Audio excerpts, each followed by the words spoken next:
السلام عليكم، مرحبا بكم معايا خواتاتي. ان شاء الله تكونوا بخير.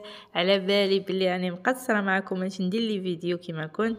الله غالب راني كاي ام جزائريه مع الاولاد مع الاختبارات، ان شاء الله ربي ينجح كامل الاولاد.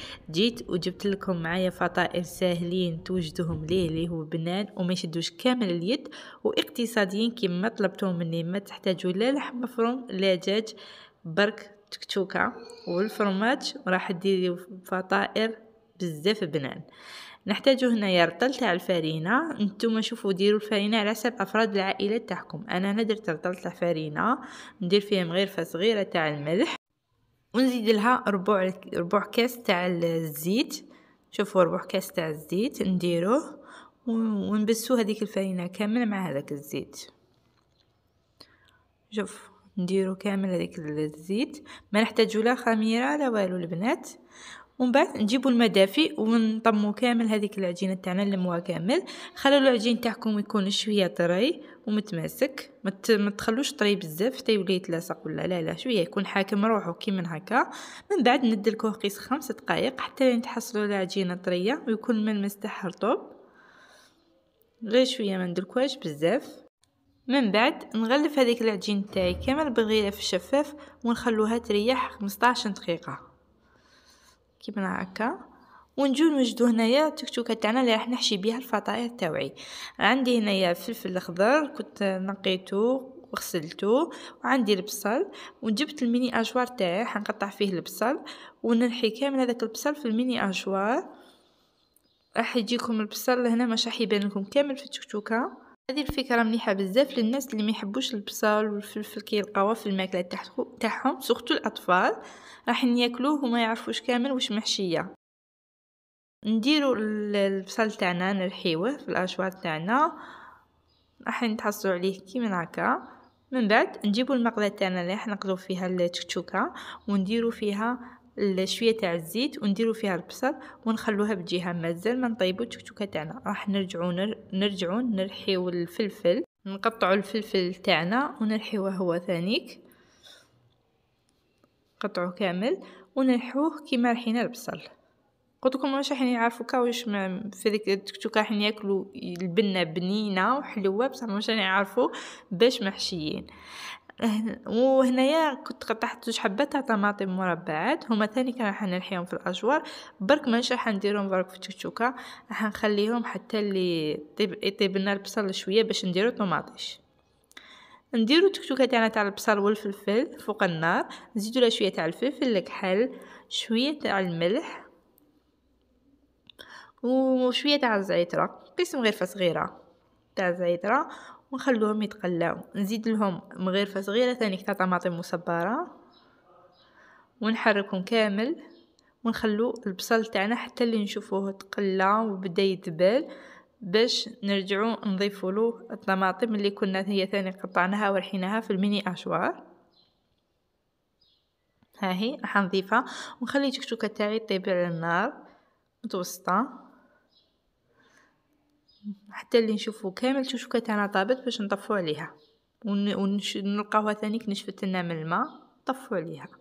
نرجعوا للعجين تاعنا اللي كنا خليناه يريح 15 دقيقه، نحكموه نديروه لبولات كامل، نشكلوه هكا على شكل كويرات وخلوه يريح. شوفوا العجين تاعنا كي خليناه يريح كيفاش يساعدنا في الخدمه.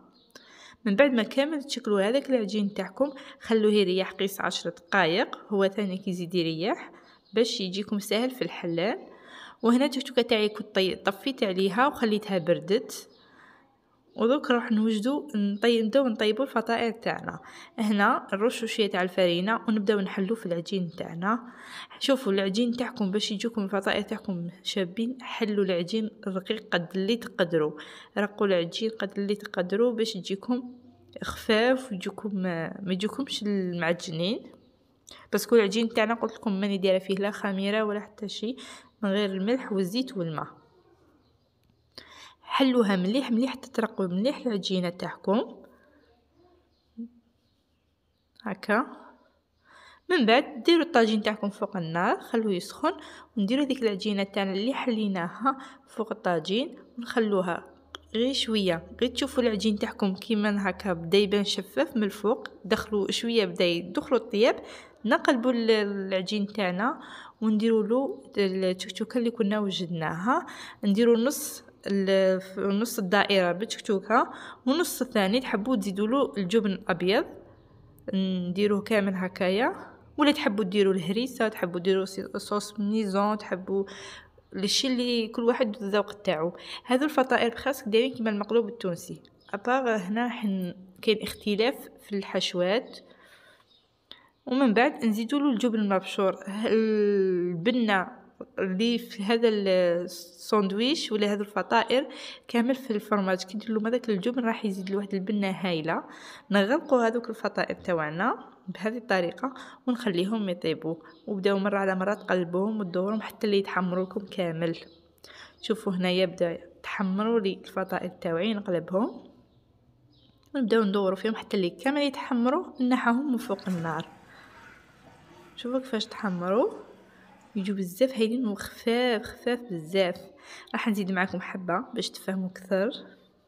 قلت لكم غير تشوفوا الورقه تاعكم تاع العجينه بدات تبان شفافه من الفوق، نقلبوها ونديروا لها. انا هنا درت راح ندير الفرماج ونزيد فوقه الحشوه تاع التكتوكه. وهذا الفرماج اللي يحب يزيدوا البنات، اللي ما يحبش يديروا قلت لكم ما يديروش، يدير هريسه ولا واش يحب، كل واحد وذوقه واش اللي يتوفر له. نديروا التكتوكه تاعنا راكم تشوفوا يعني حشو اقتصادي. اللي يحب يزيد اللحم المفروم يزيد اللحم المرحي، اللي يحب يزيد السكالوب يزيد. قلتوا لي ديري لنا فطائر اقتصاديين ما فيهم لا لحم ولا حتى شيء، درت لكم فطائر اقتصاديين برك. قلت لكم الفرماج هو اللي راح يزيد لهم البنه، راح نديروا لهم الفرماج هو اللي يحط لهم هذيك البنه الهائله فيهم. نغلقوها بهذه الطريقه ونقعدوا نقلبوا فيها حتى اللي كامل تتحمر لنا هذوك الفطائر تاعنا. بهذه الطريقه ساهلين وما يشدوش كامل اليد. وهم الفطائر تاوعي بعد ما طابوا، هنا راح نقسم معكم حبه باش تشوفوها كيفاش يجوا بزاف خفاف، العجينه رقيق ويجي الحشو الداخل ويجي فيهم الفرماج. كانت هذه الوصفه تاعنا تاع اليوم. الا عجبتكم البنات ما تنساوش تشتركوا معايا في القناه وتفعلوا الجرس باش يلحقكم ديما جديد، وتشاركوا الفيديو مع العائله والاصدقاء. وسلام.